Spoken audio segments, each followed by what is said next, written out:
Welcome back to Sunday Night Spookies, the podcast dedicated to exploring the mysterious and the spooky unknown. My name is Lex. And I'm Sarah. And this is episode 3, Poltergeists. Poltergeists. A lot of people might know poltergeists from like the Paranormal Activity videos or movies. Sure. Like the overly obnoxious ghost. That's how I see them. Aggressive. Yeah. Aggressive ghosts. But the earliest claims of poltergeists date back as far as the 1st century. So that's old. Very old. Very old. I don't even know what time looks like in the 1st century. No. What? What's time? It's an illusion. Poltergeist is actually German, and it literally translates to the noisy spirit. Okay. Which makes sense because... So, poltergeist. Because these dudes like to, throw stuff around. Yeah, sure. It's believed to be a type of ghost or spirit that causes any type of physical disturbance, but also can make noises and stuff like other ghosties. Mm-hmm. They can also be responsible for causing any physical harm or physical sensations within human bodies, like biting, hitting, scratching, or like, oh, I felt a breath out of my neck, like that kind of stuff. Right. They're most commonly depicted as throwing or levitating objects. So like I said, Paranormal Activity movies, throwing stuff around, dragging women down hallways. Yeah. Like a little bit dramatized, I feel like. Your average ghost isn't going to partake. Yeah. They also open drawers, cabinets, make very loud noises, standing dining room chairs upside down, throwing crucifixes off the walls. Like, you get the picture. Classic horror movie. Yeah, classic cheesy horror movie stuff. Yeah, that's true. And they're typically associated with haunting the person and not the location, although many people believe that they haunt the location and not the person. Okay. But traditionally, they can haunt places, but traditionally, they are said to haunt the actual person. And just like any entity, most entities we've done before, there's usually some form of poltergeist-like thing in many cultures. Okay. Like, it's a very common, not mythical, but legend. What would you call it? Folklore? Yeah, I don't know. But they're found in many cultures. And like I said, they date back as far as the 1st century, but references to poltergeist became much more popular in the 17th century. That was kind of like the poltergeist boom, I would say. And there's a lot of different claims or theories behind them. And you have more info on that. Yeah, so parapsychologists can't actually agree on what poltergeists are. Some, like you said, think that poltergeists are a type of ghost or a supernatural entity that are responsible for psychological or physical disturbances. But others believe that quote-unquote poltergeist activity originates from unknown energy associated with a living person or location. So it would make sense why they're traditionally associated with haunting the person. Yeah. Skeptics, on the other hand, prefer the mundane explanations like attention-seeking pranks and trickery. Mm-hmm. Lots of hoaxes, lots of fishing line tied to things. Yes. So poltergeists tend to prefer women over men. A quote-unquote person-focused poltergeist tends to involve a female adolescent who is suffering from some sort of emotional turmoil. Yeah. Usually it's some like younger woman or teenager or, Yeah. But not all, and they call it focal agents. Like that's like who the poltergeist is focusing on. Okay, makes sense. So the scientific term. Focal agent. Getting scientific. They're not all teenagers. The ages of people who experience poltergeist activity range from 8 years old to 78 years old. Some also believe that emotional stress can cause the activity. The theory is known as spontaneous recurring psychokinesis. Here's the thing. If repeated stress and stressful psyche caused poltergeist, nothing in my house would be in its place. Nothing would be stationary. Nothing. It would just be a tornado of swirling objects in my house at literally Matilda style. Yeah, at all times. So spontaneous recurring psychokinesis suggests that the built-up stress within a person unconsciously projects outward in the form of mental energy, which will then affect the physical environment and produce phenomena that we would likely attribute to poltergeists. That would be my superpower. Yeah. Exerting stress into mental energy. I'm so proud. Thank you. I take pride. But there's little evidence to support that hypothesis. Clearly, because my house is not a tornado of swirling objects. So it's just that. It's a hypothesis. Yeah. There is also a theory by Guy William Lambert. It's called the Unverified Natural Phenomena Theory. In the 1950s, Guy William Lambert proposed that reported poltergeist phenomena could be explained by the movement of underground water causing stress on houses. He suggested that water turbulence could cause strange sounds or structural movement of the property, possibly causing the house to vibrate and move objects. Yes, but also no. Yes, like I get it, right? It reminds me of dowsing rods, kind of. Yeah, but I've never experienced poltergeist activity, for one. I have not knowingly experienced anything. I think you're supposed to know if a poltergeist is in your house. But I don't think that rushing water under my house would cause, like, a crucifix to come off the wall. I would imagine not. Or my dining room table to be flipped upside down. That's like a common poltergeist claim, is the dining room chairs. Mm-hmm. Either upside down or on top of the table. Right. Who knows? It's vibrating water, guys. It's not an illusion. Later researchers, such as Alan Gauld and Tony Cornell, tested Lambert's hypothesis by placing specific objects in different rooms and subjecting the house to strong mechanical vibrations. They discovered that although the structure of the building had been damaged, only a few of the objects moved a very short distance. Weird. Yes. The skeptic of the experiment, Trevor H. Hall, criticized the hypothesis, claiming if it was true, quote, the building would almost certainly fall into ruins, unquote. So the hypothesis has not held up to scrutiny over time. Shocker. Beyond that, Michael Persinger, a professor, has theorized that seismic activity or earthquake activity could cause poltergeist phenomena.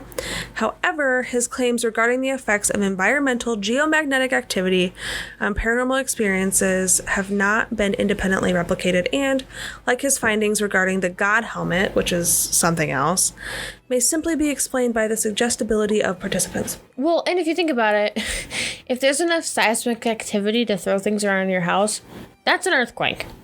Right. Like, you're experiencing an earthquake, not a poltergeist. Yeah. Sorry to break it to you. But really. A retired physical chemist, David Turner, suggested that ball lightning might cause the spooky movement of objects blamed on poltergeists. What? Lightning? Ball lightning. What's ball lightning? Please enlighten me, Lex. You want me to enlighten you about ball lightning? Good one. Great pun. Ball lightning is an unexplained phenomenon described as luminescent spherical objects that vary from pea-size to several meters in diameter. Though usually associated with thunderstorms, the phenomenon is said to last considerably longer than the split-second flash of lightning bolt. So how is that supposed to cause poltergeist activity? I don't know. That kind of reminds me of orbs, low-key. But yeah. I don't know. Apparently that has something to do with the movement. That's fine. What? It's a theory. Well, it's a dumb one. I don't care for that one. There is another theory given to us by Frank Podmore, a cyclical researcher, and that theory is called the naughty little girl theory. Creepy. So Podmore found that the center of supposed poltergeist disturbance was often a child who was throwing objects around to fool or scare people for attention. That was his theory? Yeah. That kids are just throwing shit around? Yeah. Yep. For real? Yeah. A skeptical investigator, Joe Nickel, says that claimed poltergeist incidents typically originate from, quote, an individual who is motivated to cause mischief, unquote. Wow. What a scientific theory you got there, sir. Mm-hmm. Kids being shitheads. Frank Podmore's naughty little girl theory is kind of in line with what we talked about earlier with poltergeists kind of focusing on young girls. Except for he thinks that it's just a kid being a kid. Yeah. The skeptic Joe Nickel that said that poltergeist incidences usually happen from an individual who is motivated to cause mischief also said, in the typical poltergeist outbreak, small objects are hurled through the air by unseen forces, furniture is overturned, or other disturbances occur. Usually just what could be accomplished by a juvenile trickster determined to plague credulous adults. Kind of sounds angry. Yeah, and like I said, I've never witnessed poltergeist activity, nor do I think it is as intense as it is portrayed. Like, I've seen people go on paranormal investigations where their equipment has been moved. Mm-hmm. I don't know if that's classified as poltergeist or if that's just a really strong ghost. But I also feel like none of these theories really feel right. It's really just, it's not, yeah. Well, I think the reason they don't feel right is because I think poltergeists are real. and these theories are kind of just like explaining away and like the mental energy one, that reminds me of just telekinesis. That's what telekinesis is. Mm-hmm. And like we plan to do an episode all about psychic abilities in the future. But I don't feel like that fits into this could be a poltergeist activity category. You know what I mean? I do know what you mean. Whether or not you believe in poltergeists, I have here in front of me 7 signs that you might be experiencing poltergeist activity. Lay 'em on me. So, as we've mentioned before, points 1 and 2 are disappearing objects or objects levitating or being thrown. Okay. So that's pretty self-explanatory. Number 3 is scents or odors. Being able to smell like... Is it like rotten eggs or something? No, sulfur is the scent of demons. Oh, yeah. It's like... The scent. The aroma of demon. New in store. Oh, the demon. Stupid. I lost it. Now that you said I was going to lose something. No, new in store. Helatois.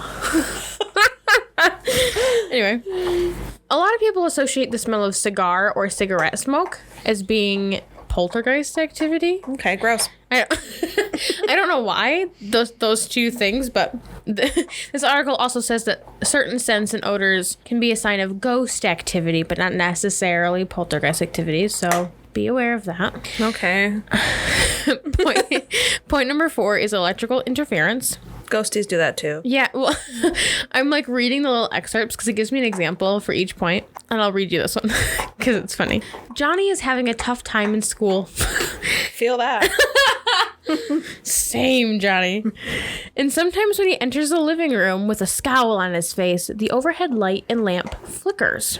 Or it's 3 o'clock in the morning and you're shocked out of sleep by the stereo turning on full blast, and it doesn't have a remote control that you could have hit in your sleep to set it off. So it's basically like things turning on and off. Or a little kid having a stressful time turning stuff on with their mind. Point number 5 is power from nowhere, where you have the example it gives is an antique clock that hasn't worked in years, but all of a sudden it's ticking. I don't know if like normal ghosties can do that. Yeah, I don't know. Number 6 is knocks, taps, footsteps, and other noises. That's pretty self-explanatory. Mm-hmm. And then number 7 is physical attacks. I think those are like the most common thing associated with poltergeist. Yeah, most of these 7 on the list are things that happened with normal hauntings. Right. But the levitating or like moving objects, not just a few inches, but like across the room. Right. Like shoving crucifixes in the wall and stuff. Right. Or, shoving a chair. Like shoving a chair a few inches, that's probably, I'm not an expert, but that's probably not just a normal ghost. Right. Or like you said, physical attacks. Or is like it has to be a really freaking strong ghost. Yeah. So we have a few stories to tell you, to share with you, of classic poltergeists. I have 2 stories, but we'll start with this one. I'm actually going to be talking about the Rosenheim Poltergeist, and that name was given to claims of a poltergeist in Rosenheim, in southern Bavaria in the late 1960s by German parapsychologist Hans Bender. Hans, my man. According to Bender, in the autumn of 1967, he was requested to investigate disturbances in Sigmund Adams' office, his legal offices. Okay.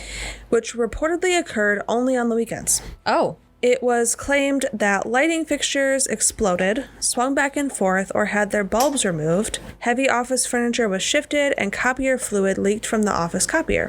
That's going to leave some bad stains, bro. Oh, yeah. It's impossible to get toner out of carpet, but it's fine. Additionally, the staff denied having made a large number of outgoing calls to a correct time service that were charged to the firm's telephone company account. The electric company reported evidence of malfunctions due to substantial surges in the power system, and Bender alleges that unspecified tests were made by physicists Friedbert Karger and Gerhard Sika.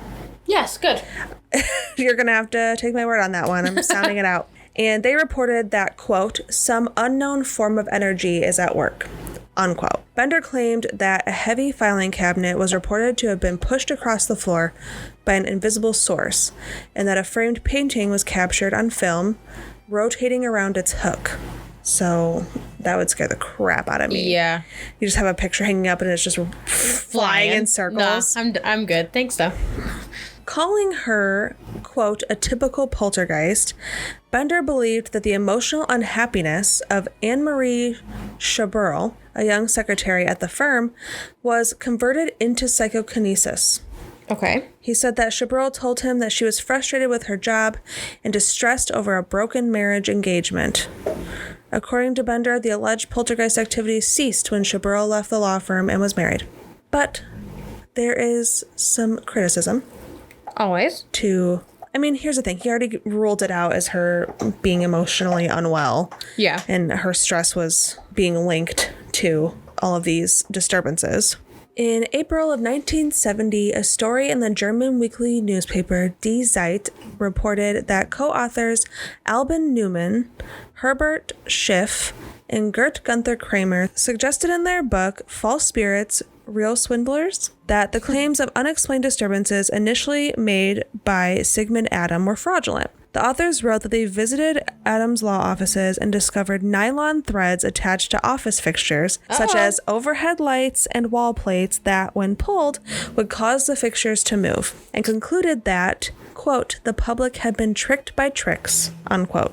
Oh. Adam reportedly filed a legal injunction to stop the publication of the book, which was not granted, and further hearings were scheduled. Hey, will you not post this evidence that I'm a fraud? Yeah. Thanks. And further hearings were scheduled in the District Court of Tronstein. Dutch journalist and skeptic Piet Hein Hobens has criticized Bender's investigation claims of the Rosenheim Poltergeist, saying that, quote, no full report of the investigations has ever been published, so we are in no position to check to what extent the parapsychologists have been successful in excluding naturalistic explanations, unquote.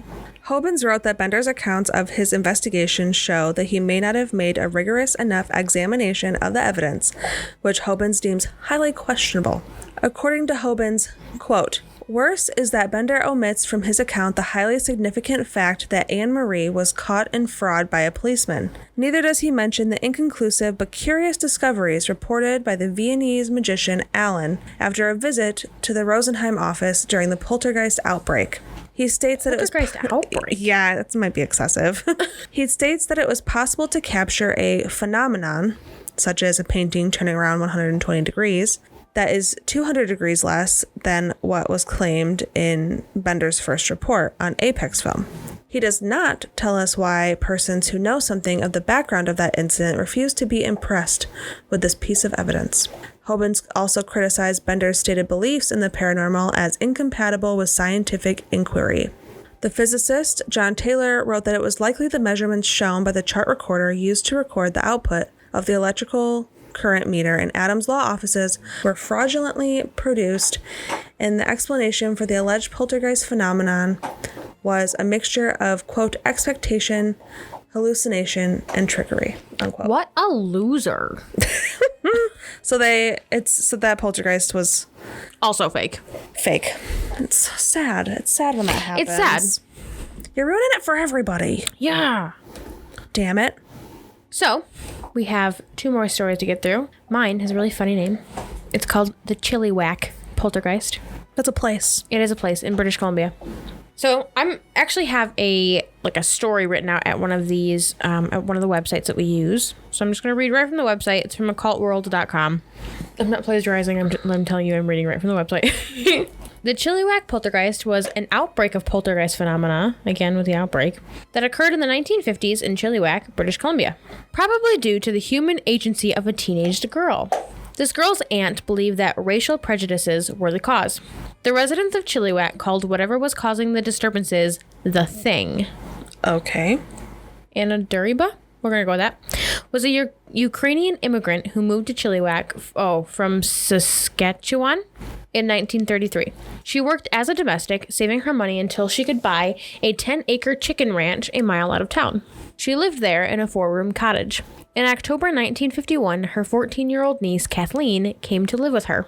Several months later, poltergeist disturbances began. Objects flew about and damaged windows, and loud, violent hammering sounds could be heard throughout the cottage, as though someone were using a jackhammer. The noises seemed to emanate from the northeast corner of the house. No damage was ever visible, though, despite the terrible sounds. Anna thought the local trickster was the cause, but soon felt that someone was deliberately trying to drive her off her property. Duribuz's brother, Alex, who lived nearby, believed that someone local who did not like the Ukrainians was trying to force his sister out. On at least one occasion, a sheriff's deputy was called to investigate. The deputy, A.J. Edwards, agreed with Alex, whereupon Alex armed himself with a shotgun and stationed himself at his sister's cottage. When the disturbances commenced, Alex fired off shots and shouted threats. Neighbors armed with shotguns stood watch as well. This is a tight-knit community we got. Mm-hmm. The disturbances not only continued, but got worse. The hammering and banging occurred up to 30 times a night, even when the house was floodlit and under observation by all neighbors, and also during the day. The noises raced about the cottage. Anna would run outside and try to catch the perpetrator, always to no avail. Even more maddening, the thing seemed to react to people. Once the hammering began, Anna ran to a window and yelled, "Go ahead, do it again, you silly fool." The hammering moved to beneath the window. No one was outside. When Alex challenged the thing, it answered by shaking the cottage and the windows. Locals offered explanations. Maybe the noises were being caused by exceptionally dry ground beneath the cottage. Another explanation was that the electrical problem of some sort was to blame. Anna refused to leave, but niece Kathleen, whose health was poor and who suffered from nerves, as they called it, was showing strain. The Reverend W.T. Clark recognized that Kathleen might be the focal point and persuaded Anna to send her away to Vancouver for a little while. During the 10 days the girl was gone, the poltergeist disturbances stopped completely, but resumed upon her return. Others wanted to investigate the link between the girl and the phenomenon, but Anna and Alex refused to cooperate or even deal with anyone on the matter. Their explanation was that everything was mysteriously caused by racial prejudice. One person who was able to witness the disturbances before the Duribys ceased communication was cyclical researcher R.S. Lambert. He wrote that he heard the sounds on 4 occasions: rapid, violent rapping on the outer wall near a window between 8 p.m. and midnight. The noises sounded like a pneumatic hammer and lasted for 1 or 2 minutes at a time. Anna and Kathleen were present on 3 of those occasions. Kathleen was asleep in her bedroom on the 4th. However, Lambert agreed with the Duribus that a hostile person was trying to drive Anna and Kathleen out.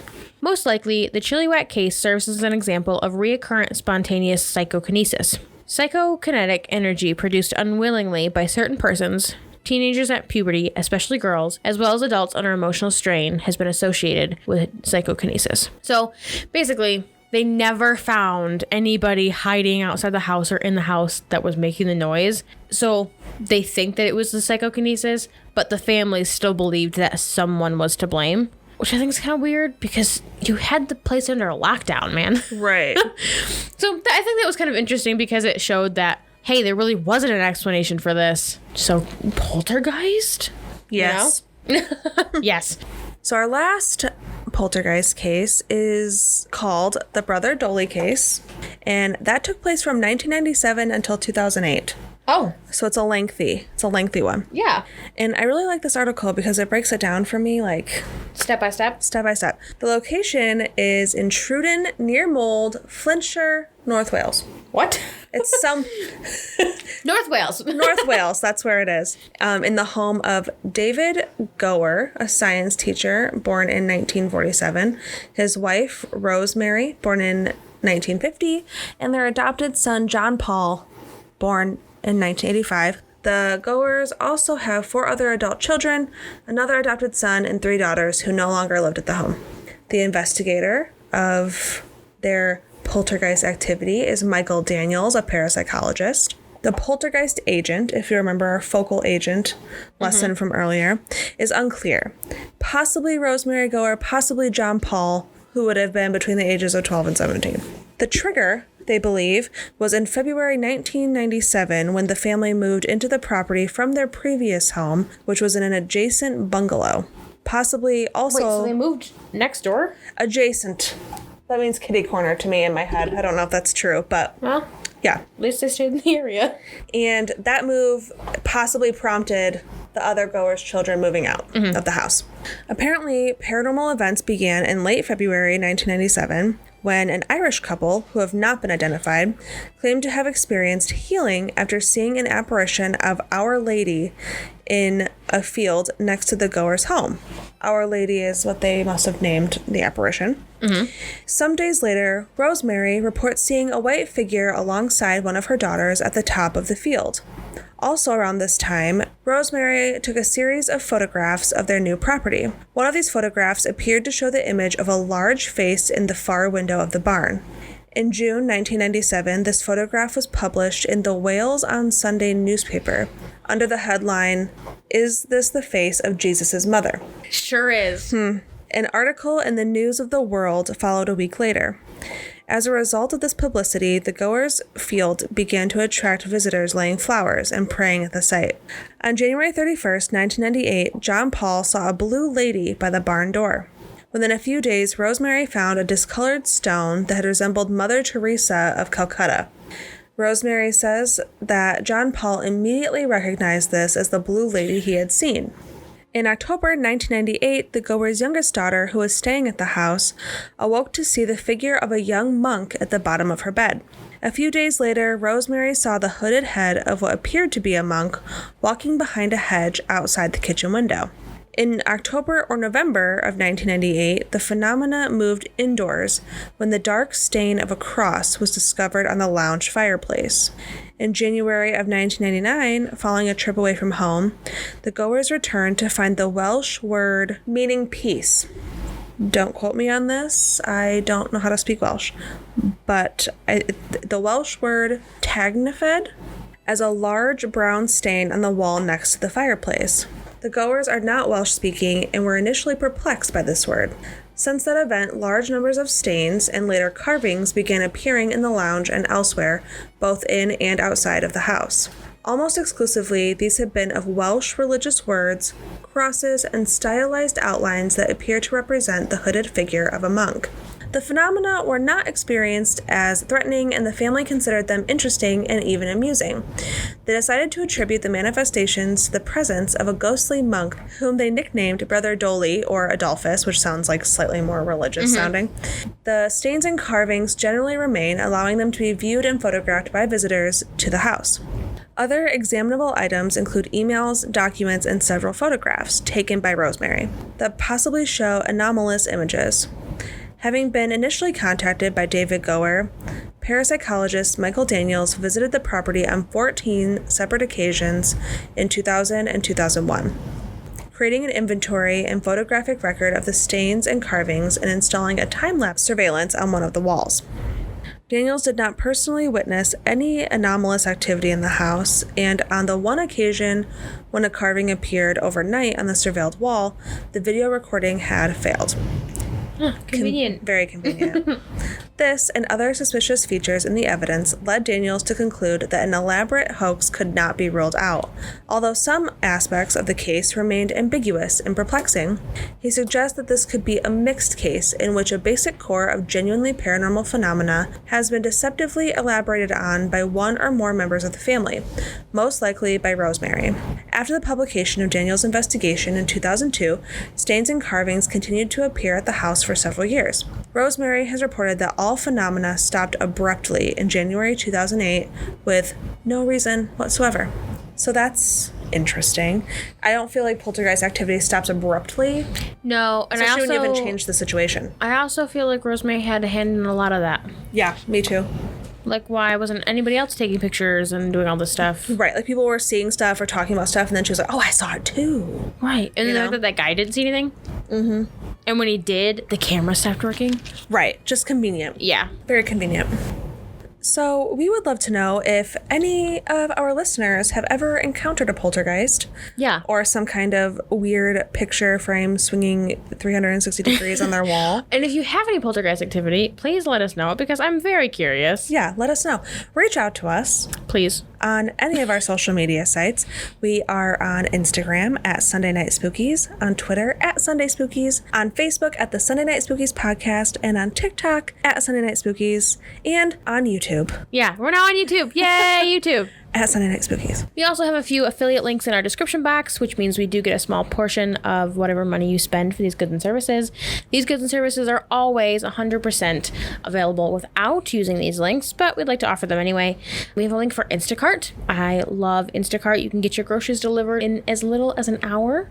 Free delivery on orders over $30 if you use our link. We also have a Buzzsprout link. If you'd like to start your own podcast, Buzzsprout is an amazing hosting website. Because if you didn't know, when you make a podcast, you gotta have a hosting website, and it keeps track of everything for us. Anything that has to do with our podcast is mainly kept with this one website, which is so convenient. We also have our Spirit Box linked and our EMF Detector, 2 pieces of equipment that we absolutely flip and love. Never do an investigation without them. You can find those with our Amazon store. We also have a support the show link, where if you're feeling mighty humble, you can donate to our cause. We are 2 broke college girls, and running a podcast, especially ones that go and do investigations, money can be pretty tight, especially in a freaking pandemic. So if you, again, are feeling very humble and you'd like to donate, there's a link for you to do that. Just by listening or leaving reviews, like rating us on like Stitcher and Apple Podcast, especially Apple Podcast and Stitcher. If you rate us, that drives us up the charts. It's an amazing thing. It gets us more noticed. So like I said, just by listening, you guys, we are so appreciative and it helps us a lot. Yes, thank you so much. We hope you enjoyed this episode of Sunday Night Spookies. Join us next week for our episode about the demonic possession of Annalise Michelle. New episodes are released every Sunday evening. Thanks so much for listening, and as always, Stay spooky.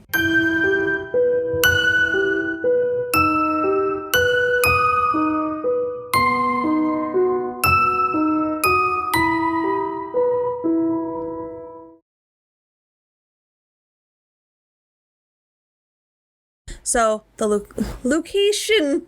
The location of the Brother Dolly case is as false. Thanks to you, my charger's not charging up my iPad, and it's all your fault. Thanks a lot, Rachel. Thanks a lot.